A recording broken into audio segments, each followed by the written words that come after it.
Hey everybody, welcome back. It's me, youtube.com/Sergeant Picklehead today. So, it's a big day in the cinema community where they released a big document, an important document. If you guys don't know, the Sight and Sound poll, where every 10 years they chronicle the best films of all time. Every 10 years they do it. And so I thought it would be important. Of course, we're going to be talking about some of the most important films. Going to be discussing which ones I think are the best, which ones I think are the worst. All coming from a guy who hasn't watched a film for enjoyment in the last 5 months. I haven't watched a single movie, real movie, for enjoyment. Like I watch movies for class, and I watch anime movies, but I have not watched a real movie for joy. I have not sat down on my couch and looked at the screen and smiled. I can't remember the last time I've smiled. All right, let's scroll down here. All right, let's read this. In 1952, the Sight and Sound team had the novel idea of asking critics to name the greatest films of all time. The tradition became decennial. I hope I said. The Sight and Sound poll is now a major bellwether of critical opinion on cinema, and this year's edition, the 8th, is the largest ever, with 1,639 participating critics, programmers, curators, archivists, and academics submitting their top 10 ballots. All right, everybody, get ready. The opinions are about to drop right now. So if you guys get offended by opinions, just remember these are all my opinions, not yours. You don't have to agree with me on these opinions. I mean, my opinions are the only correct ones, and every other opinion is not right. But my breakfast is sitting here. It's getting cold. I have eggs in front of me. I gotta cut them up. I gotta cut them up with a fork. I don't have a knife with me. I don't have a knife.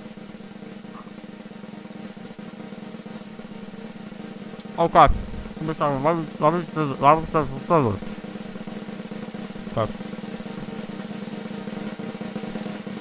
I'm really hungry. My roommate doesn't allow me to eat food unless he's out of the house. All right, opinions dropping out. All right, guys, ready? All right, 3, 2, 1, let's go. Why are these all equal 95? Oh, are these just the ranks? I don't understand what do these numbers mean? What the fuck do the numbers mean? Ranked 95th. Okay, so this one is ranked 95th. What about this one? The General, Buster Keaton. Ranked 95th? Oh, it's joint 95th. Wow. These guys don't know how to rank things. No offense. All right. Big piece of criticism incoming. I don't think these guys know how to rank things. So you see, guys, you start with the number 95. And then you go to the number... Now, hold your horses. 94. That's right. You go down a number for each one. I don't even care that Get Out's on the list anymore. 95. And it's also on the... Are you shitting me? Tropical Malady made it on this fucking list? Are you kidding me? Are you shitting me? Tropical Malady. Really? And it's ranked the same as Get Out. What the fuck? Are you kidding me? Okay. Big criticism incoming. I don't think you can have 6 movies as 95. I don't think you can do that. I've never made a poll before. I've never made a list, a curated list. So maybe I'm wrong. And if I'm wrong, I'd like to apologize to the audience. I'd like to apologize to my fans who I've deeply upsetted. If I were to make a poll, it would go 95 to 94. That's right. I would take it. I would make it correct. I know. Hold your applause. Hold your applause to the very end. We are only at 95 on the list. All right, let's scroll down a little more. I haven't seen some of these, but I actually have seen some of these movies. Like Tropical Malady, that piece of shit, I've seen that movie. The Shining. Dude, I know that movie. That's one of those literally me movies, isn't it? They love The Shining because they can relate to Jack Torrance, a man who has lost his marbles and his family doesn't understand him. I feel like that's a really relatable theme. You don't come across movies who dare to tackle the issue of mentally challenged men. Men are portrayed as characters, as strong characters, but now in these times, these new times, we need to portray men as vulnerable. We need to portray them as mentally ill. Because I walk around the street at my college, and sometimes I see men, and they walk around, and I'm like, holy shit, this man is mentally ill. Please, somebody find him a therapist right away. This guy died this year, dude. He died a couple weeks ago. F. Can we get an F in chat for Gutard? L. I can't believe I just said that sentence. No one's ever said that sentence before. Oh my god, are you shitting me? You put Spirit Away and My Neighbor Totoro. Look, guys, I'm gonna be honest with you. I'm gonna be totally honest. All right, opinion incoming. Opinion incoming. This is the biggest one of the video. You guys are gonna hate me. You guys are gonna click off. Spirited Away is overhyped. I'm sorry, guys. I've seen this movie 3 times, and it just doesn't come together for me. The elements of the movie just don't mesh together very well. Now, a movie like Kiki's Delivery Service, oh my god, what a masterpiece. That deserves to be on this list. Or Whisper of the Heart. That is a masterpiece. That's a great-ass movie. Guys, take my opinion with a grain of salt. My favorite fucking Ghibli movie is Up on Poppy Hill, so I don't deserve to have an opinion. I feel like if I were to put 2 movies from the Ghibli canon on this list, I would probably put Wind Rises because that movie is like genuinely breathtaking. One of the best animated movies probably ever made. And then Princess Mononoke.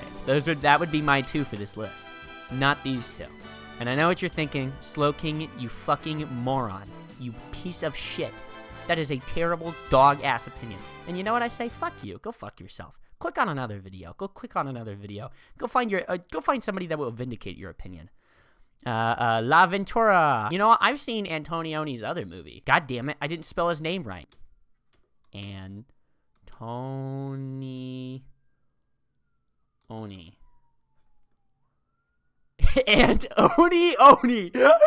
fucking gonna get canceled. Oh, The Passenger. I've actually seen this one too. I've seen 2, guys. I've seen 2 Antonioni movies. That means I am a cinephile. I am a cinephile.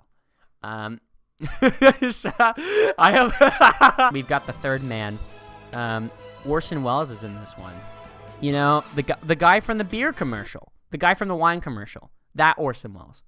Orson Welles is kind of a genius. If you watch that commercial and you see the way he presents himself, you'll think, man, this guy is a genius. Guys, go check out that commercial. Link in the description. 60 and 60. Look, guys, I hate to be that guy. Please, count numbers. There are 2 60s here, and then there's 59. Which one of these is 60? Okay, one of these is 61 and 62. Do it. Just break down the numbers. Come on. 60, 61, 62, 63, 64. Please. Do it that way. Please. 400 blows. Oh, yeah, I've seen that one. 400 blows. More like 400 this blows. Fucking watch a real movie. Go watch a fucking Marvel. Francois, true fuck yourself. North by Northwest. Alfred Bigcock. Obviously, he's got to be on here. Alfred Bigcock is one of the biggest film directors of all time. He's one of the most packing film directors of the ages. Whoa! Portrait of a Lady on Fire. That just came out a couple years ago. I didn't know people liked this movie this much. I didn't know people. Portrait of a Lady on Fire demonstrates Martin Scorsese's ability to make a timeless and beautiful film that also crystallizes the gender politics of her era. Holy shit, there's a essay here. Somebody wrote an essay about it. You know, I'm not going to read it. That's too long. I don't read stuff. I like reading picture books. Guys, have you read this movie, One Fish, Two Fish, Red Fish, Blue Fish? That book goes so fucking hard. You know, if they could put books on that list, I'd put that one on this list. All right, so now we're getting down to the nitty-gritty, the top 20. But please, guys, let me have you know that my opinions are just my opinions. And if you guys disagree with my opinions, your opinions are just as valid as mine. Please do not go into the comment section and comment Slowking, you small freak of a man. I am going to come to your house with a large sword and cut you into 6 little pieces and then put you on the grill. Grill up the 6 little pieces and feed them to my starving 6 children. My wife doesn't deserve to get a meal because she is a woman and I do not like women. Do not comment that in the description below. Do not comment that. Apocalypse Now. Which version?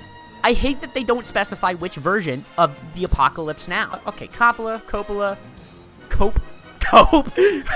Citizen Kane. Now this is what the normies say the best movie of all time is. Citizen Kane. Can you believe this movie? People say that Citizen Kane, this movie, is the greatest of all time. Personally, I think Captain Marvel's the greatest movie of all time. And if you guys disagree with me, then that's fine. You're allowed to disagree with me. But don't go down to the description and comment. Slowking, I'm going to come to your house with a big sword and cut you up in 6 pieces. Then I'm going to grill the 6 pieces, feed them to my 6 children, and my wife doesn't get any food because she doesn't deserve to, and she's a woman. Do not comment that. Vertigo. Now, this is a great movie. This is legitimately a great movie. If you guys don't know, Alfred Bigcock outdid himself in this one. This is one of the best movies I've ever seen. So the premise of the movie is there's this girl. Then she goes bungee jumping off the house. And her bungee cord snaps and falls off the building. And Jimmy Stewart's like, oh my God, oh no. Oh no, that's vertigo. The Jimmy Stewart character is representative of their ex-boyfriend. Their ex-boyfriend who had a tattoo on his face, maybe a lower tattoo on his left cheekbone, maybe had a little bit of brown hair, slightly curly, representative of this ex-boyfriend character they've had in their lives. This ex-boyfriend who made them play dress up for their amusement, for their sexual fantasies. And that's not okay. And the women out there in the audience understand that the only way to move past ex-boyfriends like that is to make fun of them on Instagram, decide whether to dox them. You don't, because that's illegal and you could go to jail. And then send death threats to their house for 3 months. And then you find somebody else who's slightly better than that and has a tattoo on his right arm. And she actually falls down and she dies again. Yeah, she already died once. I don't understand how she died twice. Maybe it was like a metaphorical thing. Sorry, I gotta get a drink. Oh shit, my eggs are cold. The final film of the list is this one. Let's check this one out. Let's check this one out. So guys, if you don't know, this movie is the top of the poll this year, and it's controversial. People think it's very controversial. But here's the thing.